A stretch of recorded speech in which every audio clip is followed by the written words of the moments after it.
कभी सोचा है कि जब दो केमिकल्स मिलते हैं तो वो ये कैसे तय करते हैं कि क्या बनाना है? सोचिए, ये एक डांस पार्टी है जहां कपल्स अपने पार्टनर्स बदल लेते हैं। आज हम बात करने जा रहे हैं डबल डिस्प्लेसमेंट रिएक्शंस के बारे में। ये एक तरह का केमिकल डांस है जहां मॉलिक्यूल्स नए साथी बनाने के लिए अपने पार्टनर्स की अदला बदली करते हैं। टारगेट एजुकेशन में आप सभी का स्वागत है। आज हम केमिस्ट्री की एक बहुत ही आम लेकिन उतनी ही दिलचस्प प्रक्रिया को समझने वाले हैं। तो तैयार हो जाइए, ये काफी मजेदार होने वाला है। चलिए देखते हैं कि आज हम क्या क्या जानने वाले हैं। हम शुरुआत करेंगे एक रहस्यमयी एक्सपेरिमेंट से जो जादू जैसा लगता है। फिर समझेंगे इसके पीछे के नियम, देखेंगे कि इसके क्या क्या नतीजे हो सकते हैं, ये हमारी जिंदगी में कहाँ काम आता है, और आखिर में आप खुद इसे कैसे पहचान सकते हैं। तो सबसे पहले चलिए एक ऐसे नज़ारे से शुरू करते हैं जो किसी जादू से कम नहीं लगता। लेकिन क्या ये वाकई में जादू है या इसके पीछे कोई ठोस वैज्ञानिक वजह है? आइए पता लगाते हैं। देखिए इसे, कमाल है ना? कैसे दो बिल्कुल ट्रांसपेरेंट लिक्विड्स, लेड नाइट्रेट और पोटेशियम आयोडाइड, मिलकर कुछ ऐसा बना रहे हैं जो ठोस है और जिसका रंग चमकीला पीला है। ये एक केमिकल चेंज का साफ साफ सबूत है, मतलब कुछ नया बन रहा है। तो सवाल ये उठता है कि पर्दे के पीछे आखिर हो क्या रहा है? ये हैरान कर देने वाला बदलाव मुमकिन कैसे है? इन मॉलिक्यूल्स के बीच ऐसा क्या होता है जो इतना बड़ा चेंज ले आता है? और इसका जवाब छिपा है द ग्रेट पार्टनर स्वैप में। ये वो बुनियादी आइडिया है जो इस तरह की सभी रिएक्शंस को कंट्रोल करता है, ठीक वैसे ही जैसे डांस फ्लोर पर पार्टनर्स बदले जाते हैं। तो इसे साइंस की भाषा में डबल डिस्प्लेसमेंट रिएक्शन कहते हैं। सोचिए, दो कपल्स डांस कर रहे हैं और वो पार्टनर्स बदल लेते हैं। केमिस्ट्री में ये कपल्स हैं आयोनिक कंपाउंड्स और पार्टनर्स हैं उनके पॉजिटिव आयन्स यानी कैटायन्स और नेगेटिव आयन्स यानी एनायन्स। इसके और भी नाम हैं जैसे मेटाथीसिस या डबल रिप्लेसमेंट। ये सिंपल सा जनरल फॉर्मूला सब कुछ समझा देता है। यहाँ ए, जो एक पॉजिटिव आयन है, वो अपने पार्टनर बी को छोड़कर दूसरे कंपाउंड के नेगेटिव पार्टनर डी के साथ जुड़ जाता है। ठीक उसी तरह सी पॉजिटिव आयन अपने पार्टनर डी को छोड़कर बी नेगेटिव आयन के साथ जुड़ जाता है। बस एक सीधी साधी अदला बदली। और ये लाइन इसे बिल्कुल सही तरीके से बताती है।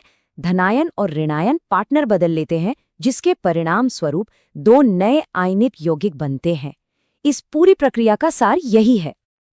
चलिए आप थोड़ा और आगे बढ़ते हैं। जब ये आयन्स पार्टनर्स बदलते हैं तो तीन मेन नतीजे हो सकते हैं। ये इस बात पर डिपेंड करता है कि नए बनने वाले कंपाउंड्स की प्रॉपर्टीज क्या हैं। आइए एक एक करके इन्हें देखते हैं। पहला और शायद सबसे दिलचस्प नतीजा है एक प्रेसिपिटेट का बनना। ये एक इनसॉल्युबल सॉलिड होता है, यानी एक ऐसा ठोस जो पानी में घुल नहीं सकता।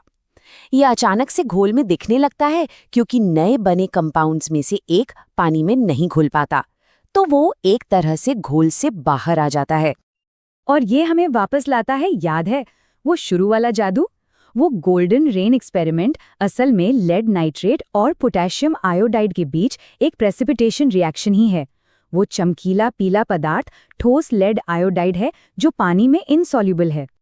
तो क्या हर बार जब आयन्स पार्टनर्स बदलते हैं तो एक सॉलिड ही बनता है? बिल्कुल नहीं।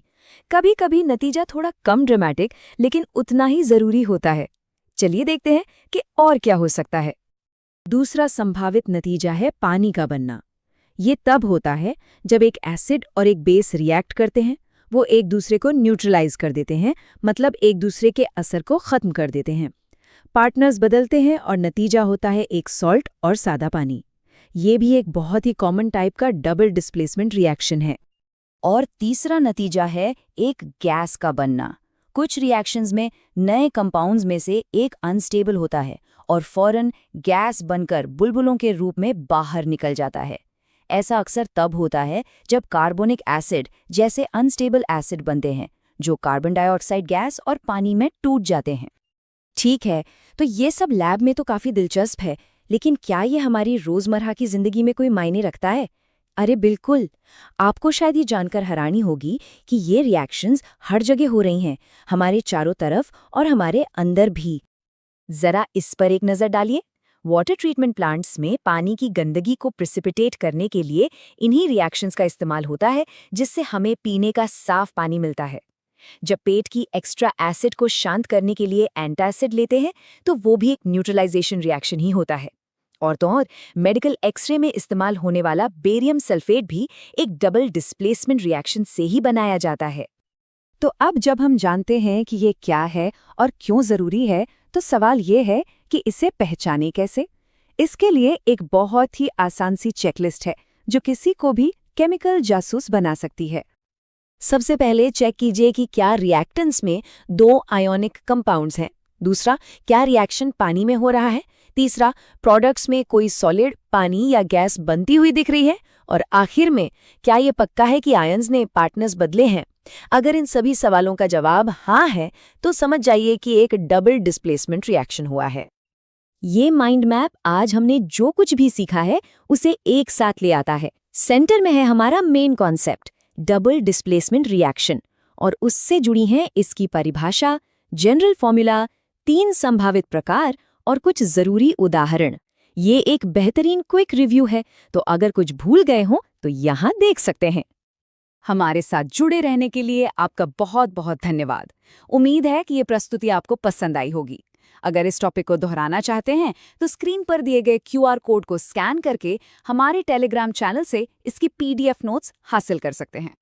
और ये चर्चा इस ख्याल के साथ खत्म होती है, हमारे चारों ओर हर पल और कौन से ऐसे अदृश्य केमिकल डांस हो रहे हैं जो हमारी दुनिया को बना रहे हैं।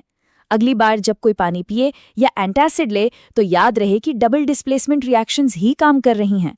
साइंस हर जगह है, बस उसे देखने की जरूरत है।